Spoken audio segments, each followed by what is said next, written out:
बच्चों, इस तरह से हल करने को हम प्रयास और त्रुटि से हल करना कहलाता है। प्रयास और त्रुटि विधि से हल करना। तो इसमें हम x के स्थान पर कोई भी पद मान रखते चले जाते हैं और देखते हैं कि क्या रखने पर मान संतुष्ट करेगा। तो अब हम एक सवाल करके देखते हैं। x जमा 6 बराबर 9 है। अब x के स्थान पर क्या रख दें? पहले हमने 0 रख के देखा तो ये 6 ही रहता है, 1 रख के देखा तो फिर ये 7 हो जाता है, 2 रख के देखा तो फिर ये 8 आ जाता है, और 3 रख के देखा तो 9 हो जाता है। और हमें क्या चाहिए था? ये 9 के बराबर ही होना चाहिए था। तो इसका मतलब हुआ कि x बराबर 3 रखने पर, x बराबर 3 रखने पर ये बायां पक्ष दाएं पक्ष के बराबर हो जाएगा। तो इस तरह से x बराबर 3 समीकरण का हल होगा। x बराबर 3 समीकरण का हल है।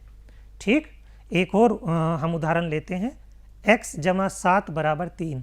अब x के स्थान पर क्या रख करके देखें? तो हम रख करके देखते हैं। पहले मैं 0 रख के देखता हूँ तो ये 7 रहता है, 1 रख के देखा तो 8 हो जाता है, 2 रख के देखा तो 9 हो जाता है। ये तो बढ़ता जा रहा है, लेकिन हमें तो 3 लाना था। 3 कैसे आएगा? कुछ घटाना पड़ेगा, माइनस की चीज़ें रखनी पड़ेंगी। तो -1 रख करके देखें तो 6 रह जाएगा, -2 रख के देखें 5 रह गया, -3 रख के देखें 4 आ गया, -4 रख के देखें तो 3 आ गया। हाँ, 3 ही तो चाहिए था।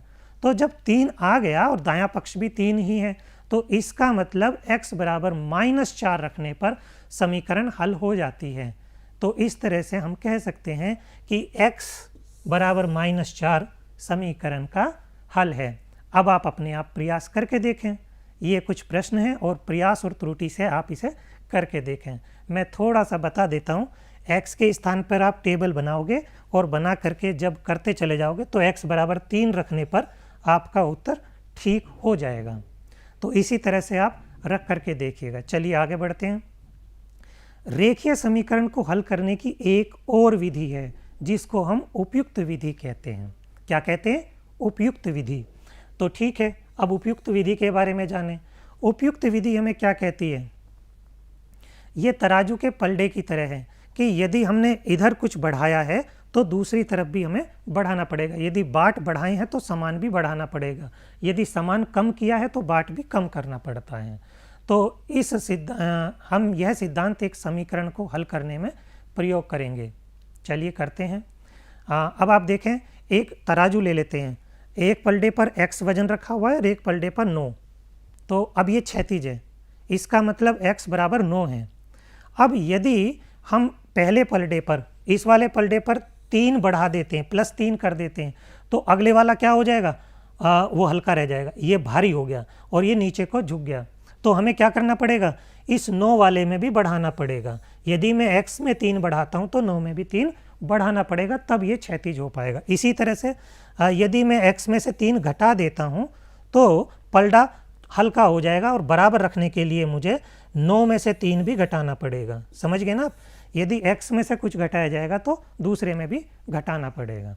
तो इसे ही हम समीकरण को संतुलित करना कहते हैं, और समीकरण तभी हल हो पाएंगे जब ये क्षैतिज रहेंगी। चलिए एक और देखते हैं। मान लीजिए मैं पहले पलड़े में 3 गुना कर देता हूँ, यानी वजन 3 गुना बढ़ा कर दिया मैंने, तो फिर पलड़ा भारी हो गया, नीचे को झुक जाएगा। बराबर लाने के लिए क्या करना पड़ेगा? दूसरे पलड़े में भी इतने की ही गुना करनी पड़ेगी, तब ये क्षैतिज हो जाएगा। यदि मैं भाग देता हूँ पहले पलड़े में तो पलड़ा हल्का हो जाता है, तो दूसरे पलड़े में भी मुझे भाग देना पड़ेगा और तब ये क्षैतिज रह पाएगा। तो इस प्रकार से हम समझ पा रहे हैं कि प्रत्येक दशा में डंडी क्षैतिज बनी रहती है यदि दोनों पलड़ों में बराबर भार रख दिया जाए, भार हटा दिया जाए या भार को समान संख्या से गुना या भाग कर दिया जाए। तो अब हम ये समझ पा रहे हैं कि समीकरण के दोनों पक्षों में किसी भी समान संख्या के जोड़ने, घटाने, गुना करने या भाग देने से समीकरण अपरिवर्तित रहती है। इसे ही हम स्वयं सिद्धियां भी कहते हैं, एक्सियोम्स भी कहते हैं, और इनका उपयोग हम समीकरण को हल करने के लिए करेंगे। एक उदाहरण लेते हैं। x जमा 7 बराबर 15। इसे करिए। कैसे करेंगे? करते हैं। x जमा 7 बराबर 15 है, तो x जमा 7 है ना। मैंने ये कहा कि यदि हम इधर कुछ बढ़ा हुआ है तो क्या करना पड़ेगा, घटाना पड़ेगा। तो अब हमें चूंकि हल करने के लिए बाएं पक्ष में केवल x होना चाहिए, ठीक है। अतः हम +7 को हटाने के लिए +7 घटाएंगे। इसमें +7 है ना, तो -7 हमें करना पड़ेगा, तब जाकर के ये x रह पाएगा। तो x बराबर 8, देखो x बराबर, ये तो कट गए, खत्म हो गए, और तो यहाँ 15 में 7 गए 8। तो इस तरह से हम समीकरण को हल कर सकते हैं। और यहाँ हम चेक करके भी देख सकते हैं कि x के स्थान पे क्या रखें, 8 रख लिया जाए तो कितना आता है, 8 जमा 7 15, यानी दाएं पक्ष के बराबर आ जाता है उत्तर।